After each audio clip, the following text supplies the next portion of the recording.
ইসলামী ছাত্র শিবির সংগঠন দেশের বিভিন্ন বিশ্ববিদ্যালয়ে নানান ধরনের জমকালো আয়োজন অনুষ্ঠান করে। আমি জানতে চাই, এত সুন্দর অনুষ্ঠান আয়োজনের পিছনে অর্থায়নের মূল উৎস কী?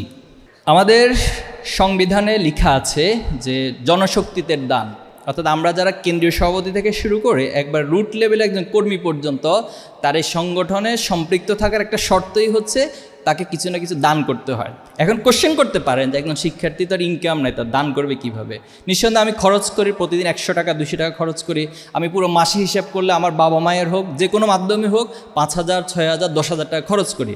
তো ছাত্র শিবিরের পলিসিটা হচ্ছে সেই 10,000 টাকা থেকে 5,000 টাকা থেকে 5 টাকা 10 টাকা 20 টাকা 100 টাকা বাঁচিয়ে এটা সংগঠনের জন্য দান করা। তো অন্যান্য সংগঠনের ক্ষেত্রে যেটা হয়, তাদের বিভিন্ন অর্থ বিভিন্ন জায়গা থেকে আসার পর সাপোজ 1,000 টাকার একটা কাজ করবে, তো 1,000 টাকার কাজ করতে গিয়ে 100 টাকার কাজ হয়, বাকি 900 টাকা হচ্ছে তার পকেটে ঢুকে যায়।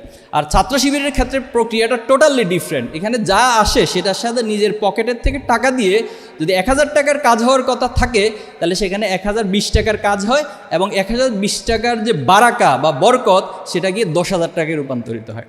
তো এই হচ্ছে মূলত ছাত্র শিবিরের আয়ের উৎস বা প্রক্রিয়া। তা আলহামদুলিল্লাহ আমাদের এখানে অনেক অ্যালামনাইরা রয়েছেন যারা ছাত্র শিবিরের সাবেক। 77 সাল থেকে যদি হিসাব করেন তাহলে বিশাল একটা সংখ্যা। এই যে আপনাদের আলী আফজাল ভাই ছিলেন, এখানে আরও অনেক ভাইয়েরা আছেন। তো এই ভাইয়েরা তো আলহামদুলিল্লাহ এখন প্রতিষ্ঠিত, দেশে বিদেশে একাডেমি থেকে শুরু করে বিজনেস থেকে শুরু করে বাংলাদেশের এমন কোনো সেক্টর নাই যেখানে আলহামদুলিল্লাহ ছাত্র শিবিরে অ্যালামনাই বা সাবেক ভাইয়েরা নেই। তো এই ভাইয়েরাই নিজেদের উদ্যোগে আমাদেরকে টাকা পাঠায়। যেমন এই যে আমরা বিভিন্ন যখন অনুষ্ঠান দেখে দেশে বিদেশে বিভিন্ন ভাইয়েরা ফোন করেন যে আমি তোমাদের এখানে অর্থায়ন করতে চাই, টাকা দিতে চাই, আমি সাহায্য করতে চাই, তোমাদের এরকম একটা প্রোগ্রাম, ফুল টাকাটা আমি এখানে সাপোর্ট দিতে চাই। তা আলহামদুলিল্লাহ এই সাহায্য, এই সহযোগিতা, এই বারাকার মধ্য দিয়ে মূলত আমাদের এই কাজগুলো সহজ হচ্ছে। ইনশাল্লাহ আশা করি এই কাজগুলো আরও বারাকাপূর্ণ হবে সামনে। আপনারা কীভাবে একাডেমিক পড়ালেখা কন্টিনিউ করেন আর আপনারা কীভাবে আপনাদের একাডেমিক এক্সেলেন্সি ধরে রাখেন?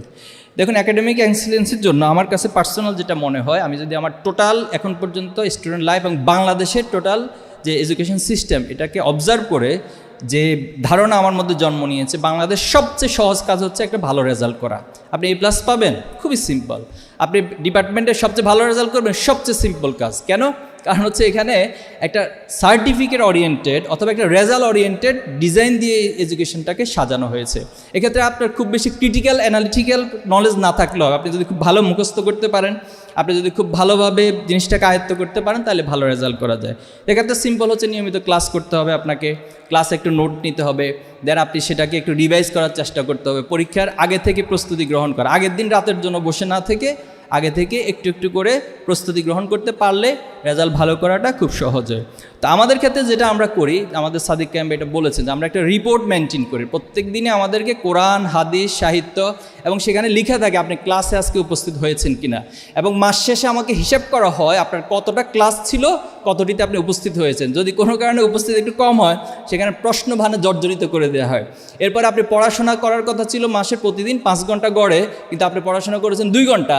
এটা আমাদের ইন্টারনাল যে প্রোগ্রামগুলো হয় সেখানে কোশ্চেন করা হয়, এবং পরবর্তী দিনে যদি কোনো কারণে আগের মাসে গ্যাপ হয়, ওনাকে এটা ওয়াদা দিতে হয় যে পরের মাসে আমি অবশ্যই আমার এই পড়াশোনাটা সঠিকভাবে করব।